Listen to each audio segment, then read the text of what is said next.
अस्सलाम वालेकुम viewers, welcome back to my channel. I hope you are all fine and doing well. आज मैं आपके साथ शेयर करने जा रही हूँ अनार के जूस की रेसिपी। अनार के जूस की रेसिपी स्टार्ट करने से पहले मैं इसके तमाम फ़वाइद आपको बताना ज़रूरी समझती हूँ कि अनार के जूस में क्या कैलोरीज़ हैं और क्या विटामिन्स हैं जिनकी आपको बहुत ज़्यादा ज़रूरत है, और अनार के जूस से वो तमाम कैलोरीज़ आपकी पूरी हो जाती हैं। अगर आप डेली रूटीन में 100 ग्राम अनार यूज़ करते हैं उससे आपको 80% कैलोरीज़ मिलती हैं। इसके अलावा जो नॉर्मल फ्रूट्स होते हैं उसमें अगर आप 100 ग्राम की क्वांटिटी लेते हैं तो उसमें आपको 60% सिर्फ कैलोरीज़ मिलेंगी। तो अनार या अनार के जूस में आपको थोड़ी सी ज़्यादा एक्स्ट्रा कैलोरीज़ प्रोवाइड की जाती हैं। इसके अलावा अगर हम स्किन प्रॉब्लम्स की तरफ मूव करते हैं तो जब भी किसी को कोई स्किन का इशू होता है तो डॉक्टर्स उसको विटामिन सी की टैबलेट्स रिकमेंड करते हैं। तो अनार में विटामिन सी बहुत ज़्यादा एक्सेस अमाउंट में पाया जाता है जो कि आपकी तमाम स्किन की प्रॉब्लम्स को दूर कर देता है। तो बजाय इसके कि आप लोग डॉक्टर से दवाई लें, आप इलाज इसका पहले कर लें, जो कि आपके पास अल्लाह ताला की नेमतों में से एक बहुत ही उम्दा नेमत है हमारे पास अनार। इसके अलावा ये हमारे ब्लड को प्योरीफाई करता है और ब्लड फॉर्मेशन में भी ये बहुत ही ज़्यादा हेल्पफुल है। तो अनार के बहुत ज़्यादा फ़ायदे हैं। आप लोग अनार को ज़रूर रूटीन में शामिल करें। जैसे ही इसका सीज़न आए तो आप जो भी सीजनल फ्रूट्स होते हैं आप उस पर ज़रूर स्विच किया करें और उनको ज़रूर यूज़ किया करें। अब देखें, एक मुश्किल आ जाती है कि कुछ लोग होते हैं जिनको टूथ प्रॉब्लम होती है जिसकी वजह से वो अनार खा नहीं सकते सीड्स की वजह से, सीड्स इशू की वजह से। तो उनके लिए तो सबसे बेस्ट सोल्यूशन है कि उनको डबल कैलोरीज़ मिल जाएंगी, क्योंकि अगर नॉर्मल रूटीन में वो एक अनार खाते हैं तो एक ग्लास अगर अनार का जूस वो पी लेंगे तो उससे उनको डबल कैलोरीज मिल जाएंगी। तो हम लोग आज की रेसिपी अपनी स्टार्ट करते हैं। अनार की क्वांटिटी मेरे पास है 1 किलो अनार मैंने ले लिया है और इससे मैं तकरीबन 2 ग्लास अनार का जूस इजीली बना सकती हूँ। अगर आप मार्केट से लेते हैं तो आपको ये भी पता नहीं होता कि सफाई का ख्याल रखा गया है या नहीं रखा गया, और इसके अलावा ये भी इशू आ रहा होता है कि वहाँ पे बहुत ज़्यादा एक्सपेंसिव बनता है। तो जितने में आपको 1 ग्लास जूस मिलता है मार्केट से, उसी रेंज में आप लोग घर में 2 से 3 ग्लास इजीली बना सकते हैं, और साथ में आप लोग सफाई का ख्याल भी कर सकते हैं। तो मैं आपको हाईली रिकमेंड करूँगी कि जो भी सीजनल फ्रूट्स होते हैं, अगर आप वो फ्रूट्स नहीं खा सकते किसी इशू की वजह से, जैसे कि अनार सीड्स की वजह से बहुत सारे लोग अवॉइड करते हैं, तो आप इनका जूस निकाल के पिया करें। ये आपकी स्किन प्रॉब्लम्स के लिए बहुत बेनिफिशियल है। विटामिन्स की कमी जिनको होती है उसका इशू इसमें बहुत ज़्यादा हाईलाइटेड है, तो आप इनको ज़रूर यूज़ किया करें।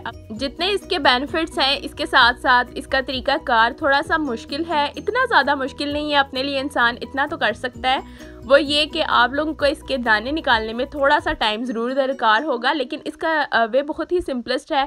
आप दरमियान से कट लगाएं जैसे कि मैंने आपको सिखाया है, और जल्दी से आप इसके जो दाने हैं वो आराम से घर में निकाल सकते हैं। अनार के दाने निकालने के बाद अब आपका क्वेश्चन ये होगा कि हम इसको कौन सी मशीन में इसका जूस निकाल लेंगे, क्योंकि कुछ लोगों ने शायद फर्स्ट टाइम सुना हो कि अनार का जूस आप घर में भी निकाल सकते हैं। तो अब मैं आपको बताती हूँ कि आप लोग के पास एक जूसर मशीन ज़रूर सबके पास घर में होती है, जो हम यूज़ करते हैं सर्दियों में गाजर का जूस निकालने के लिए। तो उससे आप अनार का जूस बहुत इजीली निकाल सकते हैं। आपको करना क्या है कि मशीन को आपने ऑन कर देना है, और सिमिलरली जैसे आप गाजर इसमें पुट करते हैं वैसे ही आपने अनार के दाने इसमें स्पून की मदद से ऐड करते जाना है, और वो खुद ब खुद चलना स्टार्ट हो जाएगी और जूस खुद ब खुद निकलना स्टार्ट हो जाएगा। ये है कि अभी मैंने 2 अदद अनार ले लिए थे बड़े साइज़ के और उनके दाने निकाल लिए थे। 2 अदद अनार से मेरा 1.5 ग्लास इजीली बन गया था।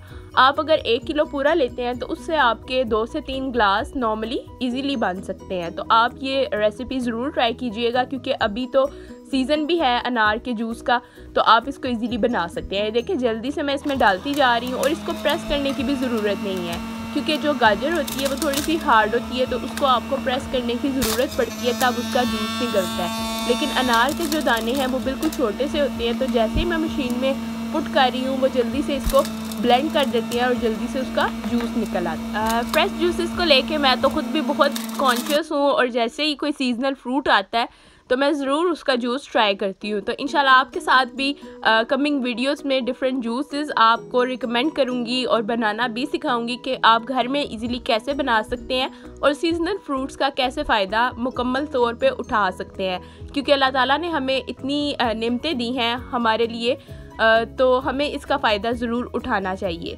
तो अभी आप देख सकते हैं कि अनार के दाने तकरीबन ख़त्म हो चुके हैं और जूस तकरीबन निकल चुका है। अब जल्दी से अनार के जूस को मैं ग्लासेस में पोर करूँगी और फिर इसको मैं सर्व कर दूँगी।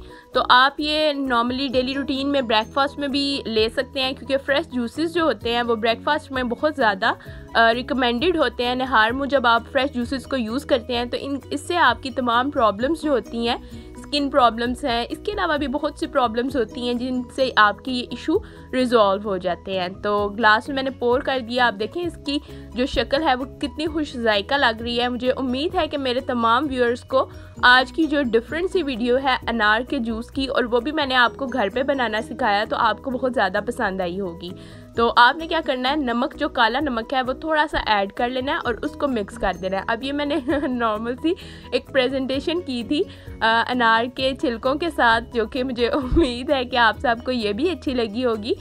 ये थी आज की रेसिपी। इंशाल्लाह नेक्स्ट रेसिपी में आपके साथ मुलाकात होगी। तब तक के लिए अपना ख्याल रखिएगा। अल्लाह हाफ़िज़।